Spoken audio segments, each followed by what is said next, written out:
வேண்டி அவன் செய்யக்கூடிய முயற்சிகள், அந்த கோபத்தை கட்டுப்படுத்துறதுக்காக வேண்டி அவன் செய்யக்கூடிய அந்த முயற்சிகள், அப்படி ஒரு அடியான் செஞ்சான் அப்படின்னு சொன்னா அல்லாஹ் அந்த அடியானுக்கு உதவி செய்யறான். அந்த கோபத்தை விட்டு அந்த அடியானை என்ன செஞ்சிருவான், அல்லாஹ் பாதுகாத்துருவான். இது பெருமானார் ஸல்லல்லாஹு அலைஹி வஸல்லம் அவங்க சொல்றாங்க. உங்களுக்கு கடுமையான கோபம் வரும் பொழுது நீங்கள் எந்த நிலையில் இருக்கிறீங்களோ அந்த நிலையிலிருந்து அப்படியே மாறுங்க என்பதாக சொல்றாங்க.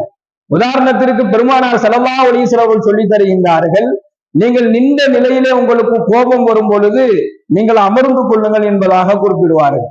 நீங்கள் அமர்ந்த நிலையில் உங்களுக்கு கோபம் வரும் பொழுது நீங்கள் படுத்துக் கொள்ளுங்கள் என்பதாக குறிப்பிடுவார்கள். நீங்கள் படுத்த நிலையிலும் உங்களுக்கு கோபம் குறையவில்லை என்று சொன்னால் அந்த இடத்தை விட்டு நீங்க வெளியேறுங்க.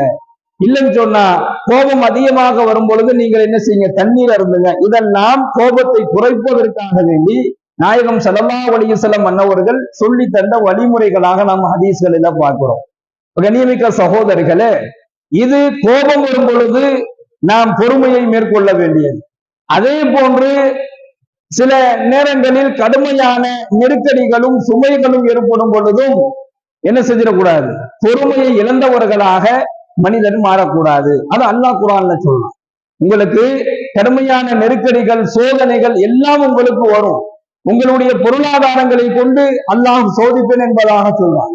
உங்களுடைய குடும்பத்தை கொண்டு உங்களை சோதிப்பேன், உங்களுடைய மனைவி உங்கள் பிள்ளைகளை கொண்டு உங்களை சோதிப்பேன். அந்த சோதனையின் மூலமாக என்ன செஞ்சிடக்கூடாது, அந்த வரக்கூடிய அந்த நெருக்கடி அந்த சோதனைகளின் மூலமாக பொறுமையை இழந்துவிடக் கூடாது. எவர் ஒருவர் பொறுமையை மேற்கொள்கின்றாரோ, இது போன்ற சோதனைகள் வரும் பொழுது எவர் பொறுமையை மேற்கொள்கின்றாரோ பஷரி சாபிரீன், அவருக்கு அந்த பொறுமையாளருக்கு சுப செய்தி உண்டு என்பதாக அல்லாஹ் தன்னுடைய திருமுறையிலே பதிவு செய்கின்றான். கண்ணியமிக்க அல்லாஹ்வின் நல்லடியார்களே சகோதரிகளே, முதலில் ஷைத்தான் ஒரு மனிதனை அல்லாஹ்விற்கு பிடித்தமான நிலையில் வாழக்கூடிய ஒரு அடியானை அல்லது ஒரு மனிதனை அவன் வழிகெடுப்பதற்காக வேண்டி அவன் வழிகேட்டில் கொண்டு போய் சேர்ப்பதற்காக வேண்டி அவன் பயன்படுத்துவது இந்த கோபம் தான். கோபம் என்று சொல்லக்கூடிய குணம் ஷைத்தானுடைய குணமாகும் என்பதாக பெருமானார் ஸல்லல்லாஹு அலைஹி வஸல்லம் அவர்கள் சொல்லி காண்பிக்கின்றார்கள். எல்லாம் வல்ல இறைவன் சிறந்த பொறுமையை நமக்கு வழங்குவானாக. நம்முடைய எல்லா விதமான சூழல்களிலும் எல்லா விதமான நிலையிலும் எல்லா விதமான நேரங்களிலும் அல்லாஹ் நம்முடைய உள்ளத்திற்கு அழகிய பொறுமையை தருவானாக. அந்த பொறுமையான குணத்தை அல்லாஹ் தஆலா நமக்கு வழங்குவானாக. இரண்டாவது, அல்லாஹ் குர்ஆன்ல பதிவு செய்யறான், குலியா அஹ்லல் கிதாபி, நபியே நீங்க சொல்லுங்க, நபியே நீங்கள் கூறுங்கள், நீங்கள் சொல்லுங்கள், யா அஹ்லல் கிதாபி லிம தக்ஃபுரூன பி ஆயாத்தில்லாஹ், நபியே நீங்கள் கூறுங்கள்,